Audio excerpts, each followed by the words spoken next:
Alhamdulillah, syukur kita kepada Allah Subhanahu wa taala atas sekalian nikmat dan rahmat yang Allah kurniakan kepada kita. Antara nikmat yang paling besar, tuan-puan sekalian, adalah nikmat Islam. Ya, nikmat iman. Nikmat kita mengenal Allah Subhanahu wa taala. Kita telah sebut pada bicara kita minggu lepas, memetik kata-kata hikam Ibnu Athaillah yang minggu lepas. Ya, hikmah yang ke-90. Bagaimana nikmat yang besar mengenal Allah Subhanahu wa taala. Yang berlaku, insya-Allah sahabat-sahabat semua, boleh jadi dengan dua keadaan. Sama ada dengan pemberian Allah Subhanahu wa taala kepada apa yang kita nak, ataupun dengan terhalangnya, ataupun Allah menghalang daripada kita sesuatu yang kita nak. Apabila Allah memberikan kurnianya kepada kita, kita mengenal Allah Subhanahu wa taala, asyhadaka birrah. Kamu saksikan kebaikan Allah. Ya, sebenarnya bila kita menerima kebaikan ni ataupun menyaksikan kebaikan ni, sahabat-sahabat semua, semana ya Ustaz nak cakap ayat dia, memang akan rasa apa? Rasa luluh. Ni tak tahu ni nak cari perkataan apa ya? Rasa luluh. Walillahil mathalul a'la. Allah bukan bandingan dengan sesuatu yang lain. Cuma ustazah nak bagi kita faham, kalau kita sentiasa menerima budi orang macam mana? Betul tak? Kalau sentiasa menerima budi orang, tiap-tiap hari dia berbudi dengan kita. Cuba tuan-puan bayang. Tiap-tiap hari dia buat baik dengan kita. Budi dia yang semalam pun kita tak sempat nak cakap terima kasih lagi. Jangan kata nak balas. Nak cakap terima kasih pun tak sempat. Datang lagi budi yang lain. Datang lagi kebaikan yang lain. Ini ustazah ambil peringkat manusia dulu. Sesama manusia. Agak-agak mahu tak kita berkata kepada orang tu, cukuplah. Betul tak? Dahlah tu, cukuplah. Betul tak tuan-puan?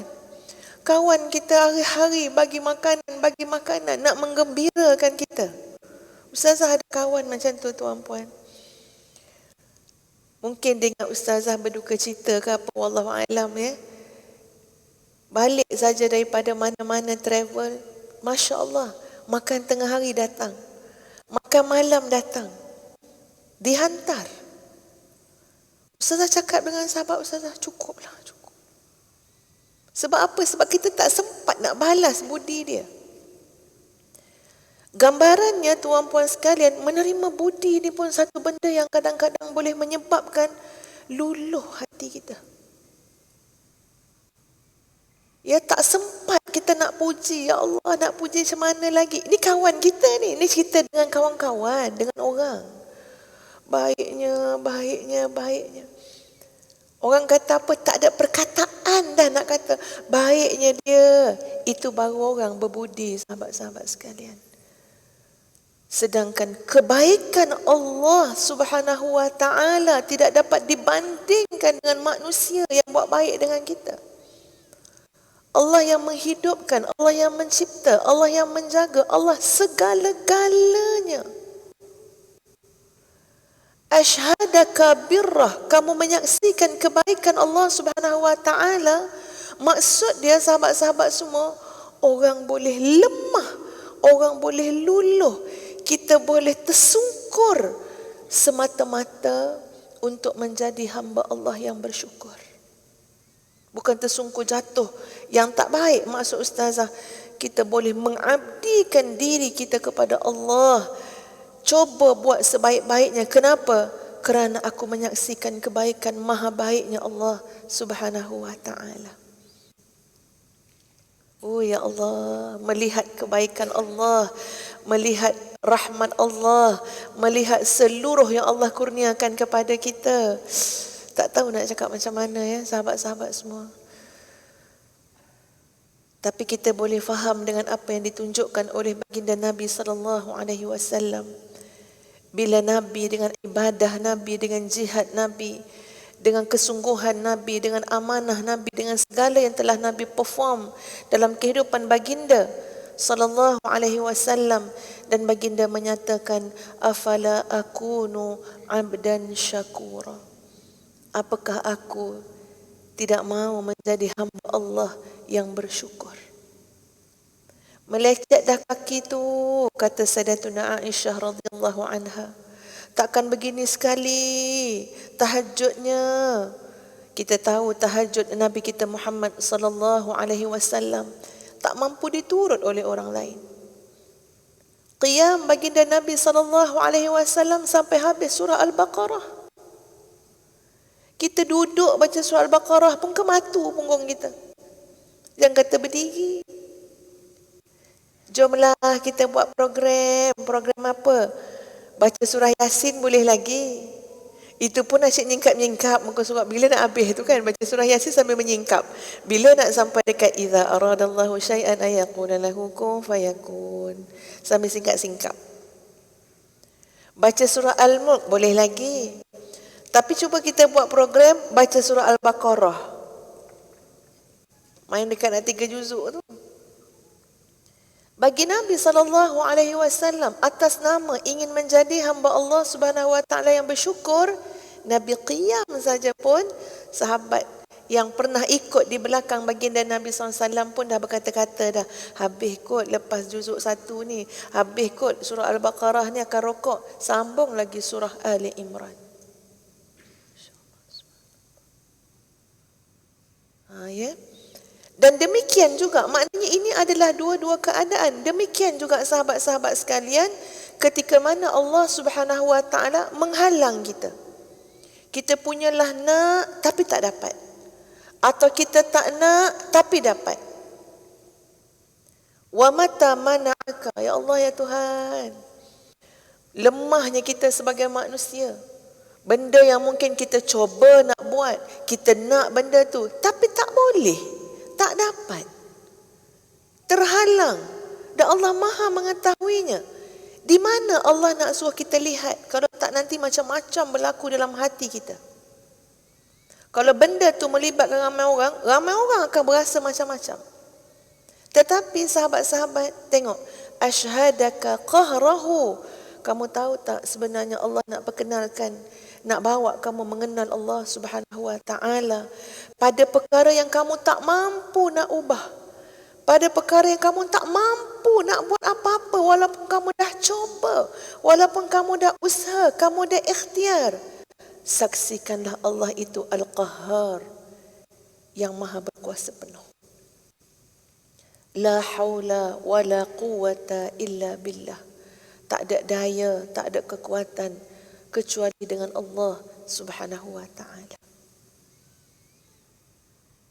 Tadi Ustaz sebut, kita jangan lupa sahabat-sahabat sekalian, nikmat yang paling besar kita dapat ni antara lain adalah nikmat Islam. Cuba sahabat-sahabat bayangkan, agaknya bagaimana keinginan baginda Nabi sallallahu alaihi wasallam untuk berikan Islam itu kepada bapa saudara baginda Abu Talib. Abu Talib sokong melindungi Rasulullah sallallahu alaihi wasallam, mengasihi Rasulullah sallallahu alaihi wasallam, bahkan menemani dalam banyak keadaan akan Rasulullah sallallahu alaihi wasallam.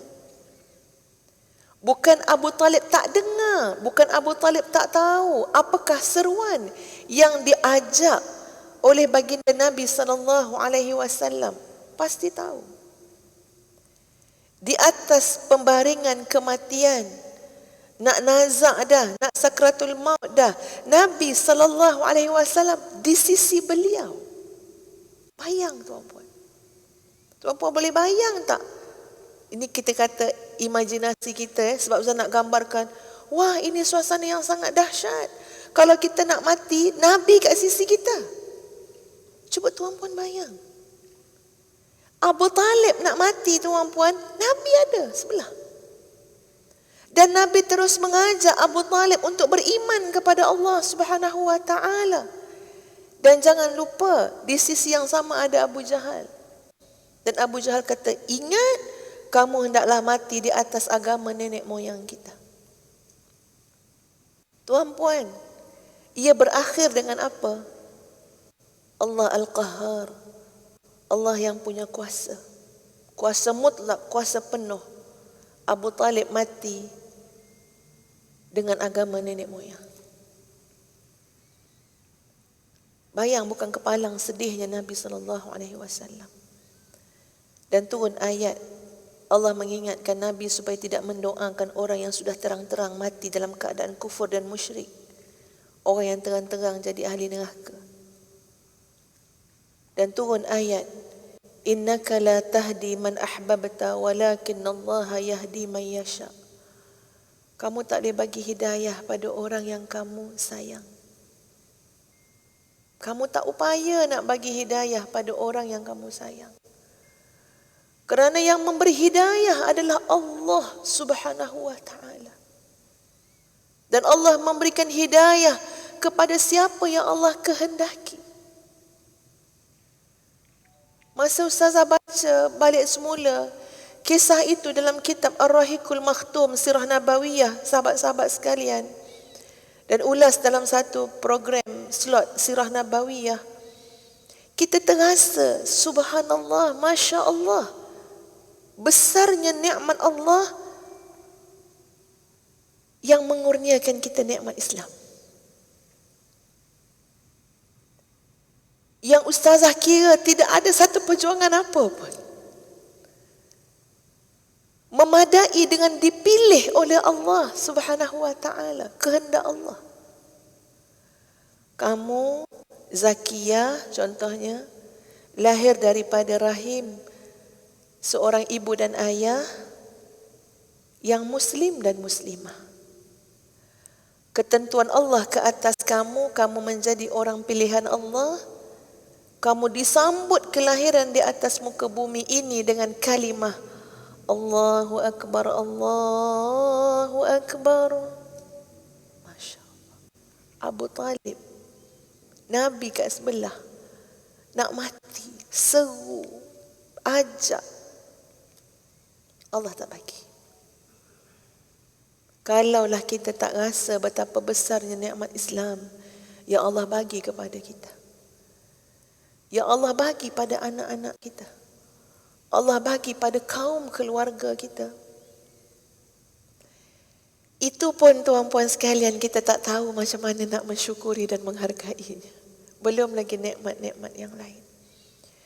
Kalau kita tengok macam mana para nabi, sahabat-sahabat sekalian, memberikan nasihat kepada anak-anak mereka, Nabi Yaqub, Nabi Ibrahim alaihimussalatu wassalam. Bagaimana sahabat-sahabat sekalian yang disebut dalam Al-Quran, mereka katakan kepada anak-anak mereka, a'udzubillahi minasyaitanir rajim, innallaha astafa lakumuddin. Sesungguhnya Allah telah memilih kamu dengan agama ini. Agama apa? Islam, ataupun agama yang kita faham yang membawa kita mentauhidkan Allah Subhanahu wa taala. Istafa kat sini maknanya apa? Pilihan Allah. Cakap ke anak-anak kita,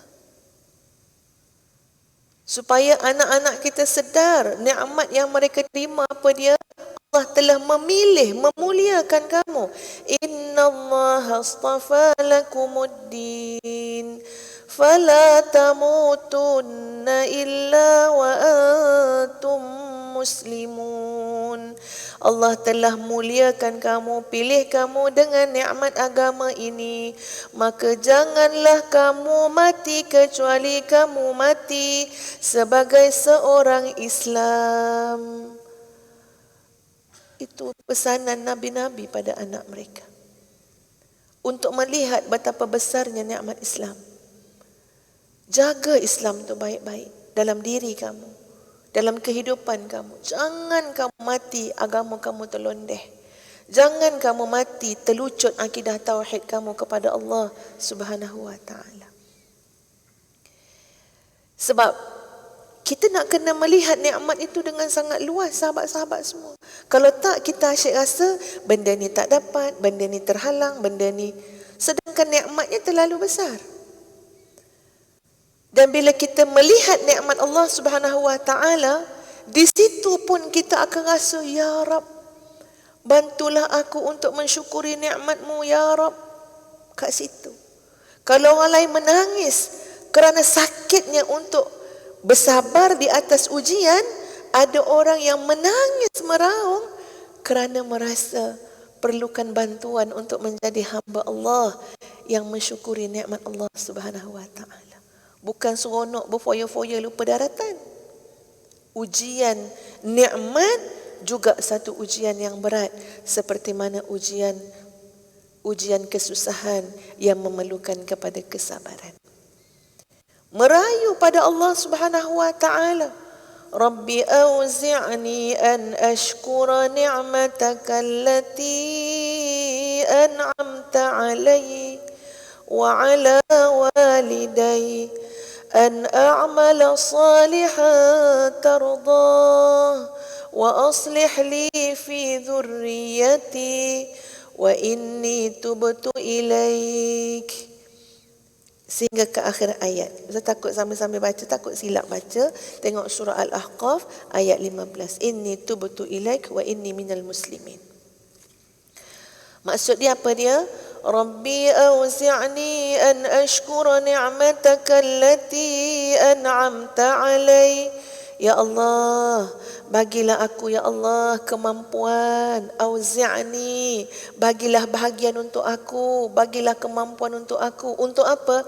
An ashkura ni'mataka allati an'amta 'alayya, untuk mensyukuri akan banyaknya nikmat yang telah Engkau kurniakan kepada aku. An ashkura ni'mataka allati an'amta 'alayya wa 'ala walidayya, dan nikmat yang telah Engkau kurniakan kepada kedua ibu bapaku. Masya-Allah. Allah nak suruh kita tengok, kamu ni baka dapat nikmat. Jangan pandang kita je. Kamu tahu tak, seluruh baka keturunan kamu nikmat dari aku. Nikmat dari Allah Subhanahu wa taala. Kalau kamu kenal atuk kamu tu pun aku bagi nikmat ke atuk kamu. Kalau kamu sempat sejarah hidup dengan nenek kamu tu pun dapat nikmat daripada aku. Ni semua dah tengok cerita Mak Kilau kan? Ustazah pun tak tengok lagi. Kok sempatlah dengan Mak Kilau? Mak Kilau tu pun nikmatnya, segala benda yang ada tu daripada Allah Subhanahu wa taala. Kekuatan mujahadah yang ada pada beliau dari Allah Subhanahu wa taala. Kecekalan yang ada pada pejuang kemerdekaan daripada Allah Subhanahu wa taala. Jangan hanya memuja kilaunya, tapi lupa siapa yang mengilaukan kilauan tersebut. Jawabnya Allah Subhanahu wa taala. Allah suruh kita ingat. Bagi aku kemampuan ya Allah, bagi aku kekuatan dan pertolongan ya Allah. An a'mala salihan tardah, agar aku dapat buat amalan saleh yang Engkau redai. Dan perbaikilah aku pada urusan keturunanku. Wa aslih li fi zurriyati. Ya Allah, berkait-kait tu doa yang Allah ajarkan untuk kita minta, sahabat-sahabat sekalian, supaya jadi orang bersyukur tu berkait-kait dengan keturunan kita. Allah bukan jaga kita seorang, Allah dah jaga daripada semua, daripada atuk kita yang awal dulu, Adam alaihissalam, sampai anak keturunan kita yang akan datang. Macam tu sekali, serampang bermata-mata. Ya Allah suruh manusia bersyukur untuk tengok. Tengok keturunan yang atas, tengok keturunan yang bawah. Sebab tu tengok pada ayat yang kita baca, kita ingat nikmat yang Allah bagi pada mak ayah kita, dan kita ingat nasib anak-anak kita. Wa aslih li fi dzurriyyati, baikilah urusan keturunanku ya Allah. Inni tubtu ilaik, aku ni bertaubat pada engkau. Wa inni minal muslimin, dan aku adalah daripada kalangan orang-orang Islam ataupun orang-orang yang menyerah diri kepada engkau. Itu nikmat tuan-puan. Asyhadaka barrah, kamu dapat melihat kebaikan Allah Subhanahu wa taala. Sebab manusia ni tak sama.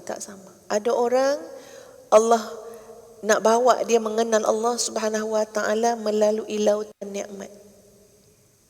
Ada orang Allah nak bawa dia kenal Allah Subhanahu wa taala melalui ujian-ujian sekatan dan halangan. Kalau tanya mana yang lebih berat, wallahu taala alam, Allah yang Maha mengetahui. Tapi kedua-duanya adalah jalan. Kalau yang susah, asyhadaka qahrah, kamu menyaksikan bahawa Allah itu Maha Kuasa. Kamu nak kaya tapi tak dapat. Kenapa? Tak sampai kekayaan itu kepada kamu, dihalang oleh Allah Subhanahu wa taala. Kamu nak sehat tapi tak dapat. Tak sampai kesihatan itu pada kamu. Kamu bergelut dengan kehidupan yang sakit. Tapi di situ kita nak kenal apa? Inilah kuasa Allah Subhanahu wa taala. Allah Al-Qahhar, Allah yang Maha berkuasa. Masya Allah ya, memang tak boleh kata apalah, kecuali kembali menyebut la haula wala quwata illa billahil aliyul azim.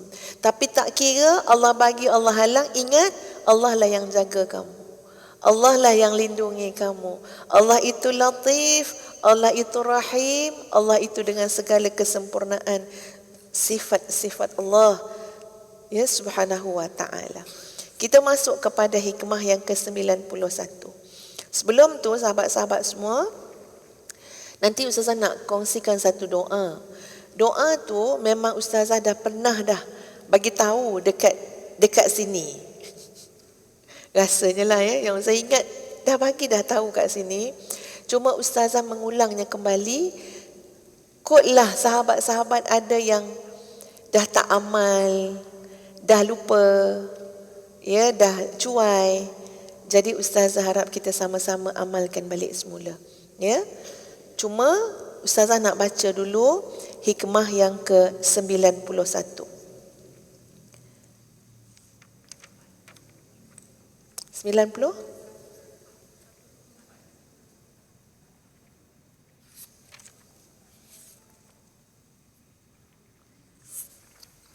Kita sampai hikmah 104.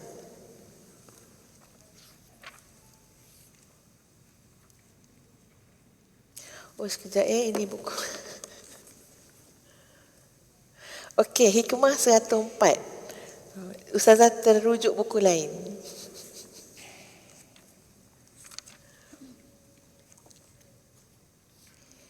Innama, okey kita start ya. Innama yu'limuka al-man'u li'adami fahmika anillahi fihi.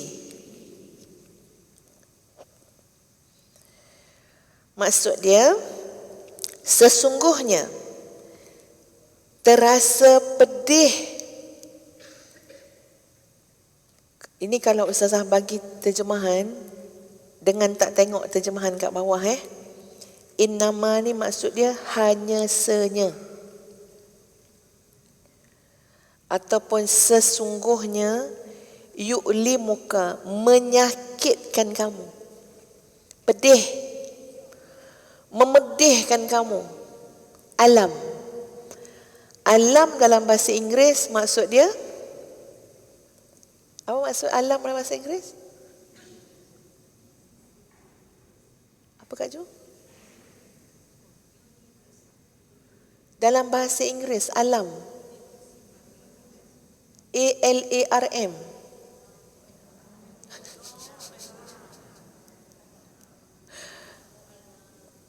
Itu maksud dia.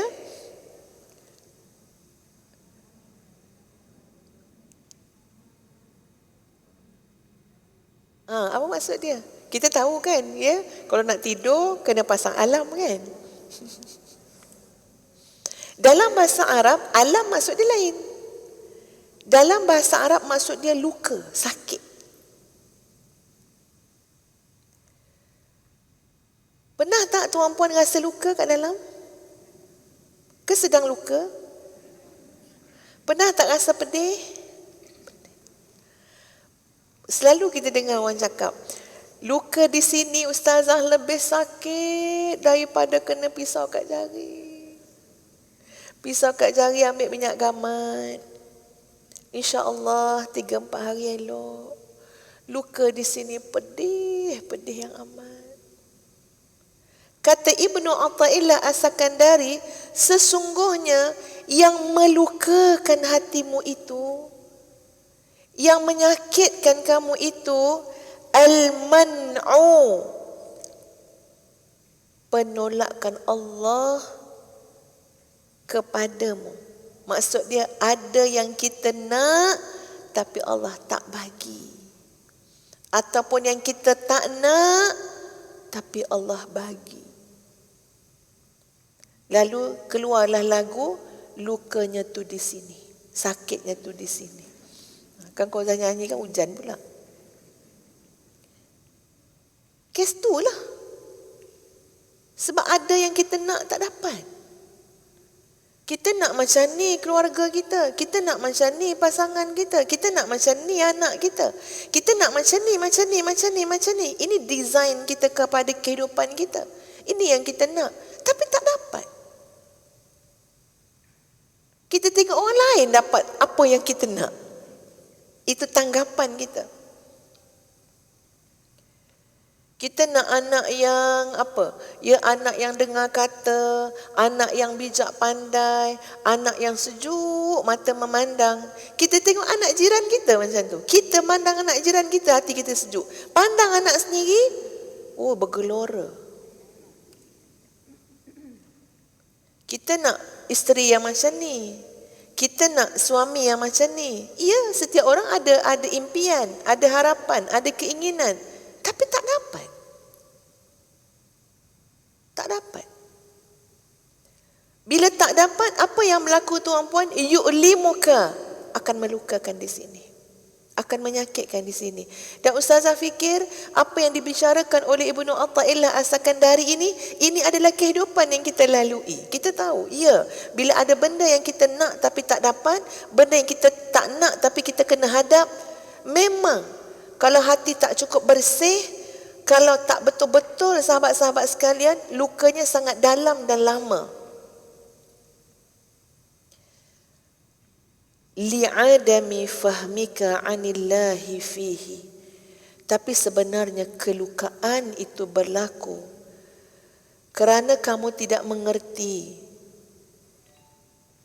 hikmah rahmat Allah dalam penolakannya kepadamu. Masya Allah, ya. Luka tu sebab kita hanya melihat kepada Allah tak bagi, Allah tak bagi, Allah tak bagi. Tapi menurut pandang dalam hikam ini sahabat-sahabat sekalian, sebenarnya luka itu bukan bersebab kerana Allah tidak bagi, tapi kamu tidak faham kehendak Allah Subhanahu wa taala. Kamu tidak dapat lagi untuk menyerap dan memahami hikmah di sebalik itu. Allahu Akbar. Ya, Masya Allah. Kadang-kadang bila kita makin belajar, ada juga rasa-rasa macam penyesalan. Betul tak sahabat-sahabat? Penyesalan. Ada banyak benda yang mungkin kita lalui dalam hidup ni tuan-puan sekalian. Hikmahnya kita dapat faham tu ke belakang sangat. Lambat sangat. Yang kadang-kadang tanpa sengaja terbit penyesalan. Penyesalan ni tak bagus kalau penyesalan tu bawa kepada kecewa. Ia langsung kecewa dengan Allah Subhanahu Wa Taala. Tapi penyesalan yang menjadikan kita ahlu taubah, ya, menjadikan kita kenal diri kita sangat lemah, menjadikan kita terus mengatakan kita kata la ilaha illa anta subhanaka inni kuntu minaz zalimin, ataupun kita terus cakap qad zalamtu nafsi zulman katsira wa illam taghfir li, sekiranya engkau tidak mengampunkan aku, la kuntu minal khasirin, jadilah aku orang-orang yang rugi. Penyesalan yang itu baik. Penyesalan yang bawa kita untuk islah diri kita, perbaiki diri kita. Tapi betul tak sahabat-sahabat, kadang-kadang bila kita jumpa hikmahnya itu, tapi setelah 5 tahun, setelah 10 tahun, hati kecil kita berkata, dulu aku tak tahu.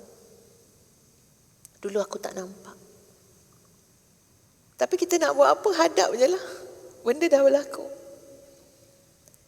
Dan setiap yang berlaku tu atas tangan-tangan kita sendiri kan? Ya, dengan izin Allah. Tapi nak bagi tahu, ya, campur tangan kelemahan kita juga. Hadap. Ada ibu ayah yang halau anak, tuan-puan. Halau anak kerana terlalu marah. Keluar daripada rumah ni. Lepas 5 tahun baru nampak hikmah. Kenapa aku tidak boleh bersabar? Tapi damage telah berlaku. Kerusakan sudah berlaku. Andai kata kecewa, ya kecewa. Menyesal, ya menyesal. Tapi jangan sampai tak nampak jalan keluar. Ikhtiar. Mohon dengan Allah Subhanahu Wa Taala. Perbaiki lagi keadaan. Ambil hikmah dan iktibar. Kita manusia yang lemah. Patut merendah diri. Ya, untuk pujuk balik anak. Ya, pujuk balik. Masya Allah ya. Itu perjalanan hidup manusia, tuan-puan sekalian. Subhanallah, masa berlaku tak nampak. Mungkin ketika itu kita rasa ya nak marah dan sebagainya. Tapi selepas beberapa lama, beberapa ketika, akhirnya berlakulah kefahaman kita terhadap rahmat dan hikmah di sebalik itu. Ada orang bercerai-berai. Lepas 10 tahun baru nampak. Nak menyesal pun tak guna, tuan-puan sekalian. Menyesal pun tak guna. Kemudian berhadap pula dengan orang yang menceritakan masalah yang lebih besar daripada masalah kita. Kita nak kata apa? Benda dah jadi 10 tahun dulu. Kita tak boleh kata apa dah. Benda dah jadi. Kecuali kita berharap apa dia? Kebaikan daripada Allah Subhanahu Wa Taala. Tapi sebagai manusia, kena ambil pengajaran. Maknanya apa? Akan jadi lagi ke depan hidup kita, jangan mengabaikan bahawa di sana ada hikmah. Ada kehendak Allah Subhanahu Wa Taala. Cuba bertenang dan memahami hikmahnya. Cuba untuk memahami apa di sebalik ini sebenarnya. Ya Rabb. Inilah di kehidupannya sahabat-sahabat sekalian. Dan inilah yang dimaksudkan, yang disebut oleh Ibnu Athaillah As-Sakandari, halangan, iaitu Allah tak bagi kurniaan kepada kamu macam yang kamu nak. Kamu rasa benda tu menyakitkan kamu, tapi sebenarnya kamu tak faham hikmah Allah di sebalik halangannya itu. Ya Allah. Ya. Kalau hati kita kotor, tuan-puan sekalian, ini Ustaz cakap ni pada diri sendiri ya. Kita tak nampak. Sebab tu kita ni nak kena beringat sahabat-sahabat semua. Tugas profesional kita, tugas asasi kita adalah untuk membersihkan diri kita. Serahlah hidup kita pada Allah Subhanahu Wa Taala. Makin kita serah hidup pada Allah, makin kita nampak hinanya kita. Ya, kalau bahasa ayah Ustazah, kita ni orang tak pakai kita ni. Jenis orang tak boleh pakai kita ni. Punyalah tak berguna.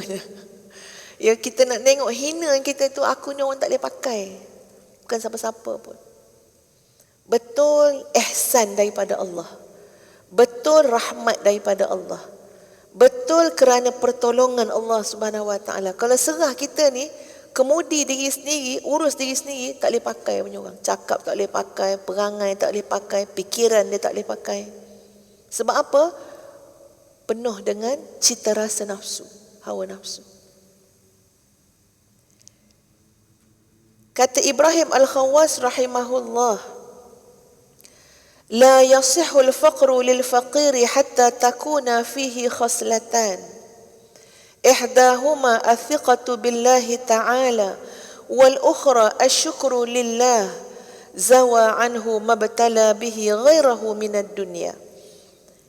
Ini di antara hikmah-hikmah yang disebut oleh ulama yang lain ketika mana membicarakan tentang hikmah Ibnu Athaillah As-Sakandari tadi. Kata Ibrahim Al-Khawwas rahimahullah, kefakiran tidaklah sah. Makna fakir ni miskin, fakir, susah. Kita rasa susah ni ujian dah, fakir ni ujian dah. Tapi sampai nak jadi susah ni ujian yang memberikan kelebihan, dia kena ada dua perkara. Kalau tak, susah bawa rebah. Dalam susah bawa rebah lagi. Dalam susah tak bermanfaat pula susah tu. Patutnya kalau susah, kalau fakir, kalau miskin, boleh naik kedudukan di sisi Allah Subhanahu Wa Taala. Patutnya kalau susah, boleh makin dekat dengan Allah Subhanahu Wa Taala. Tapi kalau tak ada khaslatan, tak ada dua perkara ni, susah pun tak guna. Padahal Nabi sebut, ya, Nabi bersama orang miskin akhirat besok. Tapi tak termasuk orang ni, sebab apa? Dua perkara ni tak ada. Kena ada dua sifat.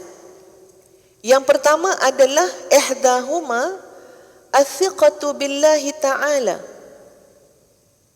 Dia susah tapi dia yakin dengan Allah Subhanahu Wa Taala.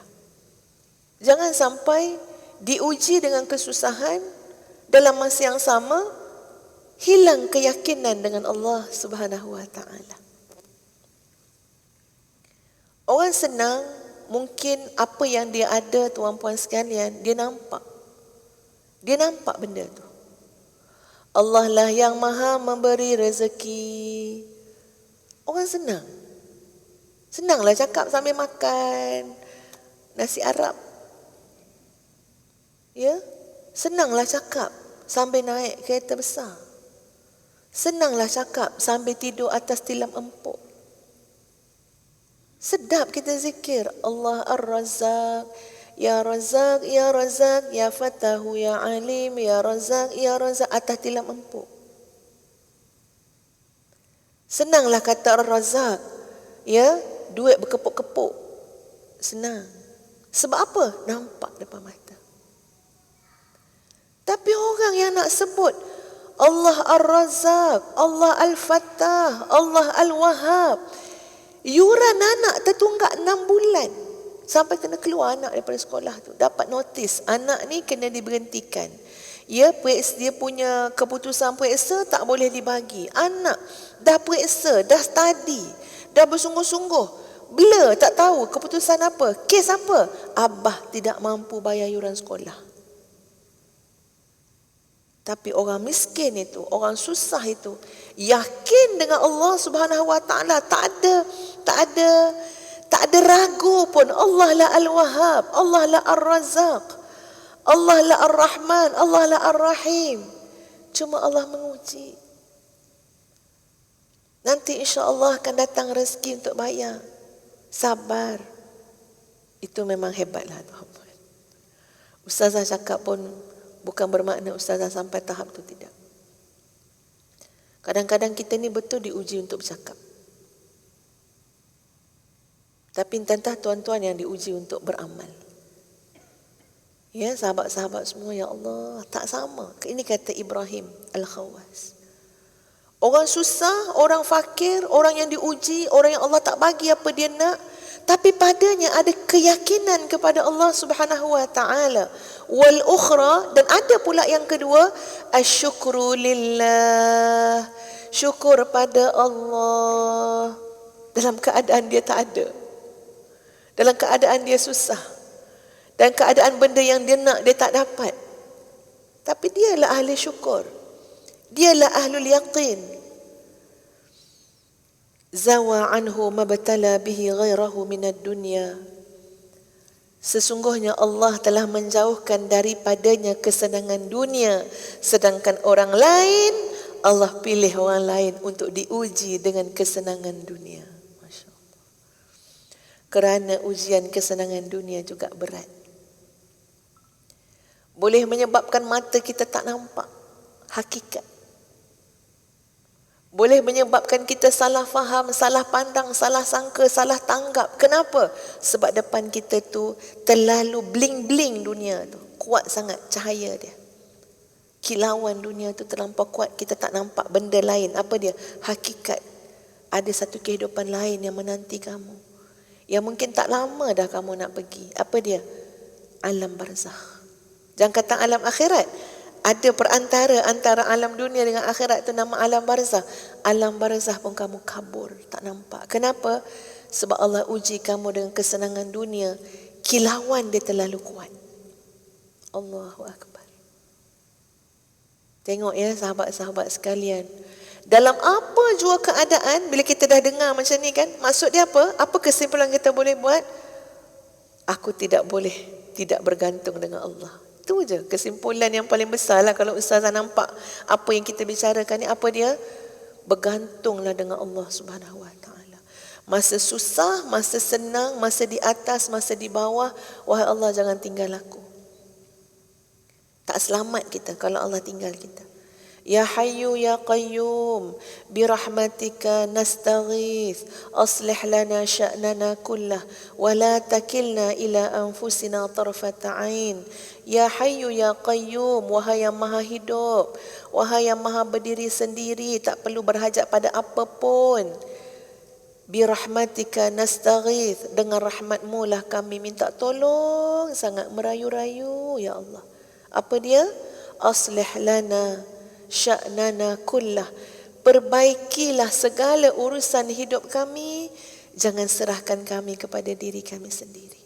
Hancur kalau diserahkan urusan ini kepada kami, hancur. Ya Allah. Apa pula kata Syekh Zarruq rahimahullah?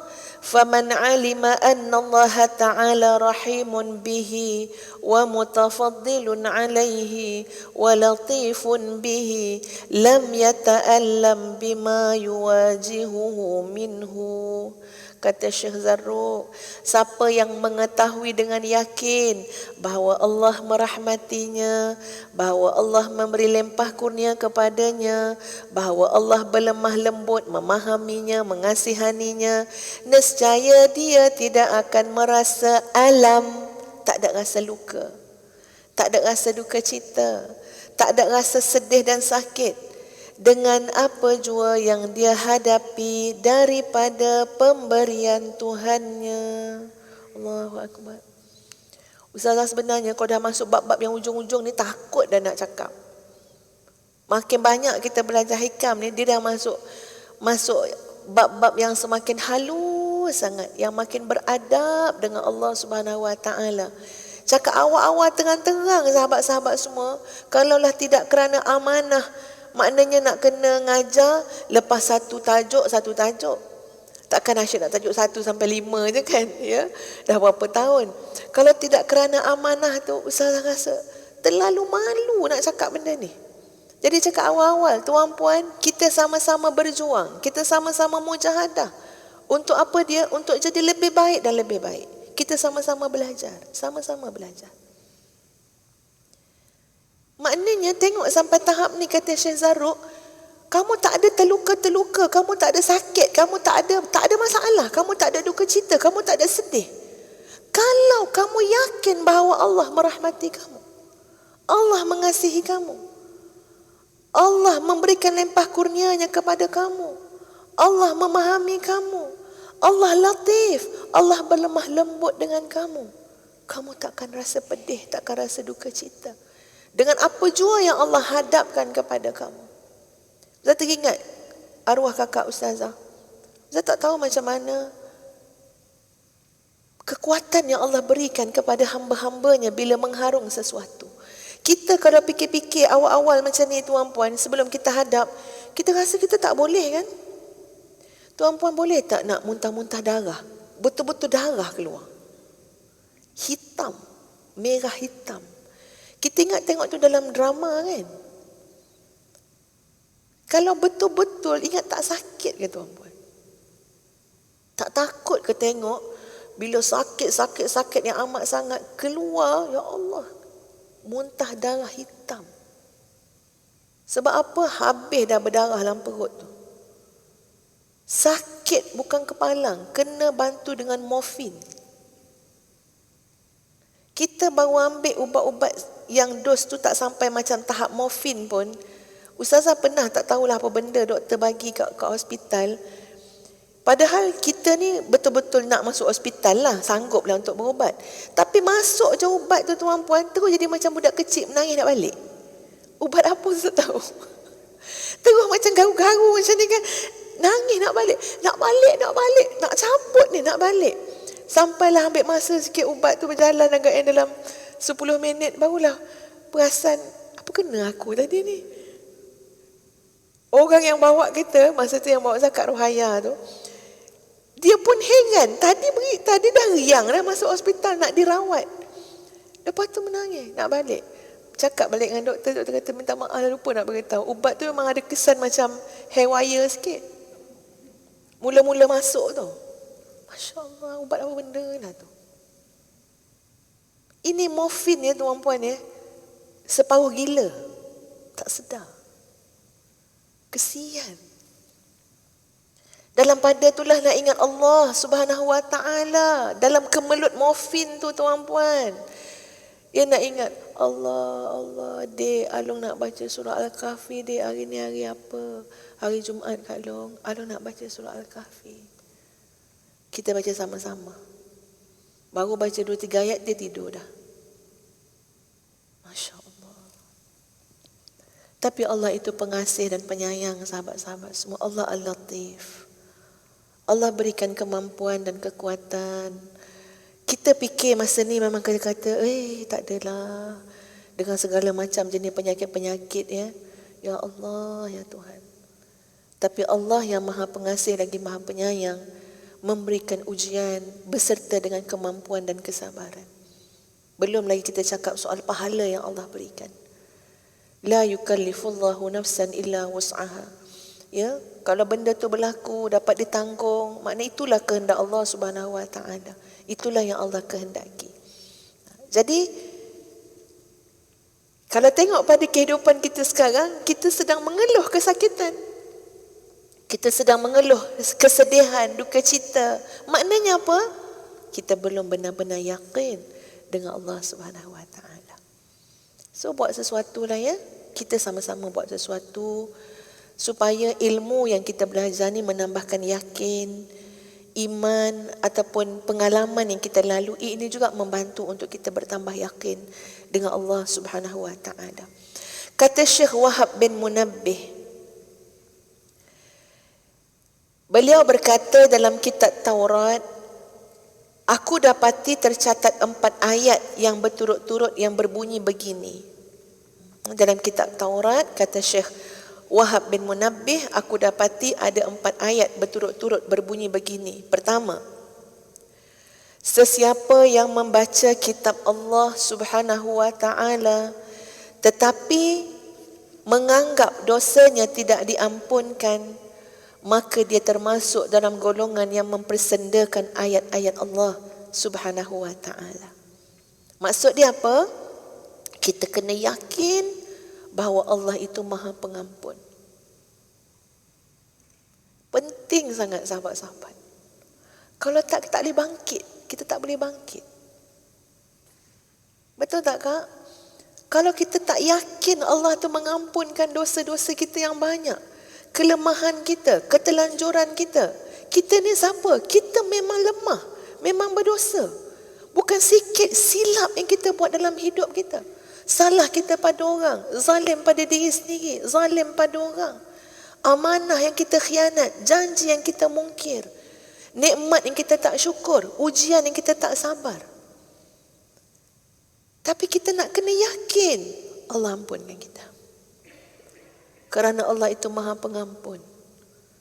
Kalau hamba-hamba Allah ni tak buat dosa, Allah akan datangkan hamba lain untuk buat dosa, untuk Allah ampunkan.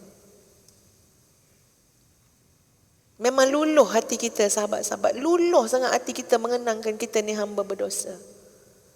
Tapi bangkit dan hidupkan hati kita dengan mengingatkan kita ada Allah yang Maha Pengampun. Orang cakap macam-macam, biarlah. Orang boleh kata kita macam-macam. Orang kata tak walk the talk lah, macam-macam. Habis cakap Melayu cakap orang putih pula. Habis cakap orang putih cakap Arab pula. Untuk mempersendakan ataupun memandang kita dengan macam-macam kelemahan, biarlah. Tapi kita ada Allah yang Maha Mengampun. Jadi kata Syekh Wahab bin Munabbih dalam kitab Taurat ada sebut, kamu kalau baca kitab Allah tapi kamu tak yakin yang Allah mengampunkan kamu, itu umpama kamu mempersendakan ayat-ayat Allah Subhanahu Wa Taala. Dan yang kedua, sesiapa yang mengeluh dengan musibah yang menimpanya, maka ketahuilah sebenarnya dia mengeluh dengan Allah Subhanahu Wa Taala. Seolah-olah dia mengadukan tentang Allah, bukan mengadu kepada Allah, tapi mengadu tentang Allah. Beza tu. Mengadu dengan Allah dengan mengadu tentang Allah beza. Mengadu dengan Allah itu kita yakin Allah segala-galanya dari Allah, Allah yang Maha Berkuasa, kembali kepada Allah, kita ngadu dengan Allah. Macam ya para nabi, para rasul mengadu pada Allah. Inni ashku bathi wa huzni ilallah. Aku mengadu kedukaanku, kesedihanku kepada Allah. Bukan komplain, mengadu, aku lemah ya Allah, aku tak mampu. Tapi mengeluh tentang Allah itu ada pihak lain yang jadi pihak ketiga. Ada orang lain yang melihat keluhan kita kepada Allah Subhanahu Wa Taala, pencak silat kita. Ya, kita macam komen, tak redha. Bukannya balik kepada Allah Subhanahu Wa Taala minta tolong, tak. Ya, tapi kita nak pertikaikan Allah Subhanahu Wa Taala. Yang ketiga, sesiapa yang sedih atas apa yang terlepas atau sesuatu yang tidak dapat dicapai, maka hati-hati, kerana dia seperti membawa maksud benci dengan keputusan dan ketentuan Allah Subhanahu Wa Taala. Orang benci kat kita pun, anak benci kat kita pun kita kata tak patut, tak patut. Bahkan kalau anak tu tak benci pun, tapi tunjuk protes kan, yang kita macam tengok macam wah nampak benci betul ni, itu pun tak wajar. Lalu apakah kewajaran kita nak benci dengan keputusan Allah Subhanahu Wa Taala? Apakah kewajaran kita nak benci dengan ketetapan dan ketentuan Allah Subhanahu Wa Taala? Kita sama-sama tak tahu apa keputusan, apa ketentuan Allah kepada kita semua. Tapi kita, jalan keluar kita macam itulah sahabat-sahabat ya. Minta ampun pada Allah, minta tolong dengan Allah, banyak munajat dengan Allah, susah senang jatuh bangun kita, sama ada kita sedang buat baik ke, kita sedang buat dosa ke, pegang betul-betul tali Allah Subhanahu Wa Taala. Jangan tinggal. Jangan ada perasaan kecewa yang menjauhkan kita dengan Allah Subhanahu Wa Taala.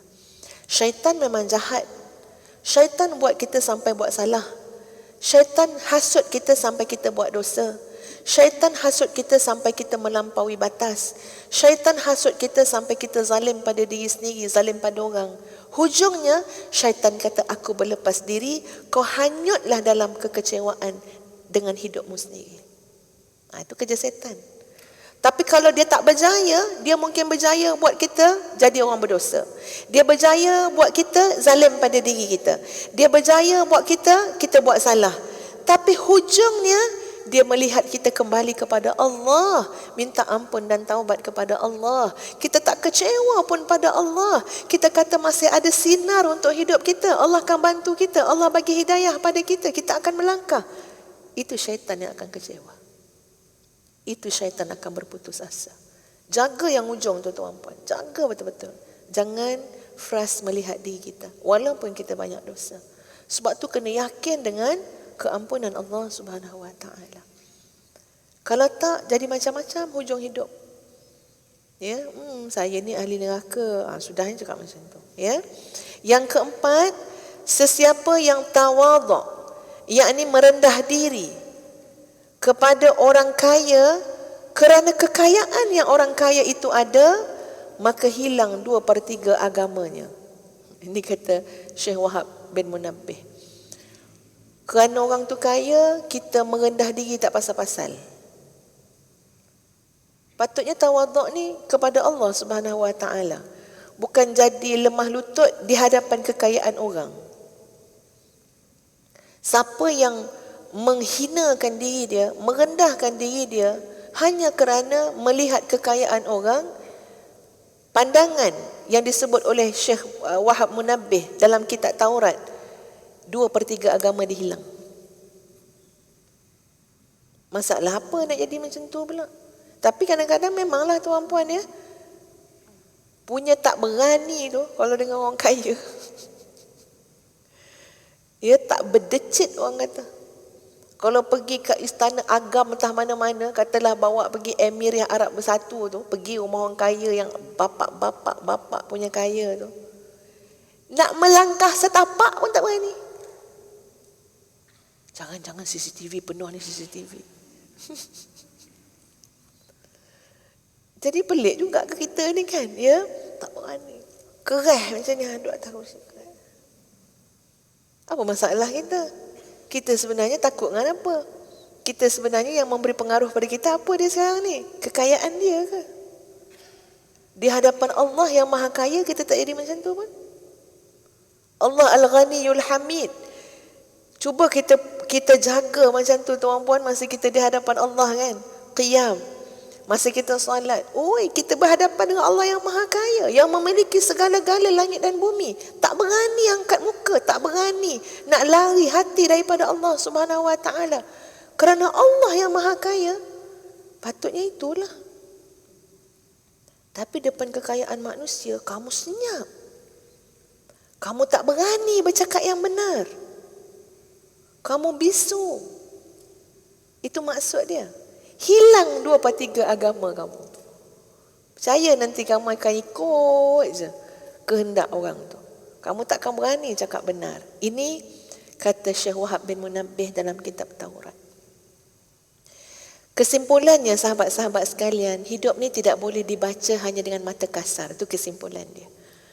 Ya, benda ni kita kena fahami dengan mata hati, dengan basirah, dan ia perlu kepada peringatan, perlu kepada nasihat, perlu kepada mencari ilmu, dan yang paling besar perlu kepada rahmat dan pertolongan Allah Subhanahu Wa Taala.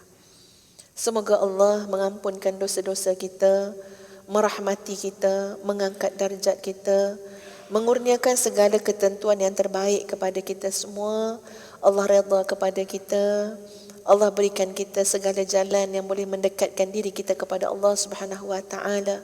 Dan Allah sudi memilih kita untuk dikurniakan nikmat cinta Allah Subhanahu Wa Taala.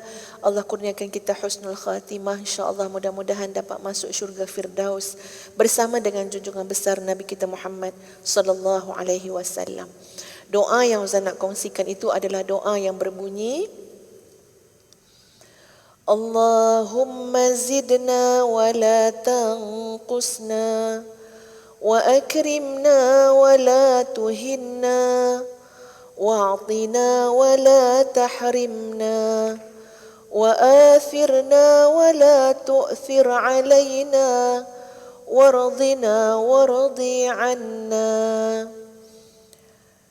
Doa ni sangat mendamaikan ya tuan-puan, jadi hafal dan selalu ulang-ulang. Maksud doa ni adalah Allahumma zidna wa la tanqusna, Ya Allah, tambahilah kami dan jangan kurangi kami. Kita ni nak Allah tambah iman, tambah nikmat, tambah rezeki, tambah hidayah, tambah semua. Jadi bila kita berdoa, hati kita akan rasa lega.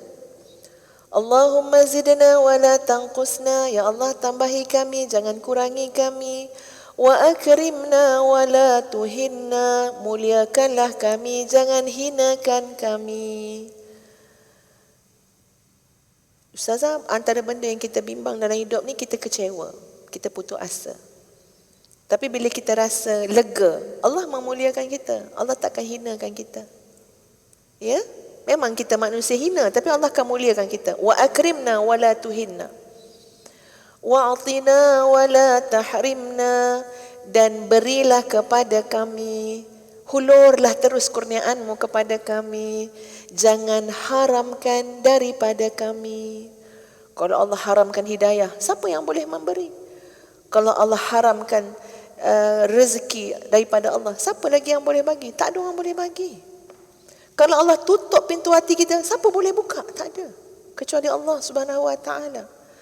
Wa athirna wa la tu'thir wa la tu'thar alaina. Dan dahulukanlah kami, jangan kebelakangkan kami. Mintalah dengan Allah Subhanahu wa taala, ya Allah, lebihkanlah aku ya Allah. Muliakanlah aku ya Allah. Dahulukanlah aku ya Allah. Wardina wardi anna. Dan jadikanlah kami ini redha dan redhalah kepada kami. Redha meredai. Wardina wardi anna maknanya saling redha meredai. Itu doa dia sahabat-sahabat. Ustazah baca dan tuan-puan ikut sekejap boleh? Allahumma zidna wa la tanqusna wa akrimna wa la tuhinna wa'tina wa la tahrimna wa athirna wa la tu'thir alaina warḍina warḍi anna. Nabi SAW baca doa ini ada ketikanya selepas turunnya wahyu. Ya, contoh macam turun wahyu surah Al-Mu'minun. Qad aflahal mu'minun alladzina hum fi salatihim khashi'un. Turun ayat-ayat tu, Nabi pun baca doa ni, Allahumma zidna wa la tanqusna wa akrimna wa la tuhinna. Ya, jadi kita amalkan insya-Allah. Mudah-mudahan segala-galanya menjadi lebih baik hidup kita di dunia dan di akhirat. Aqulu qawli hadza astaghfir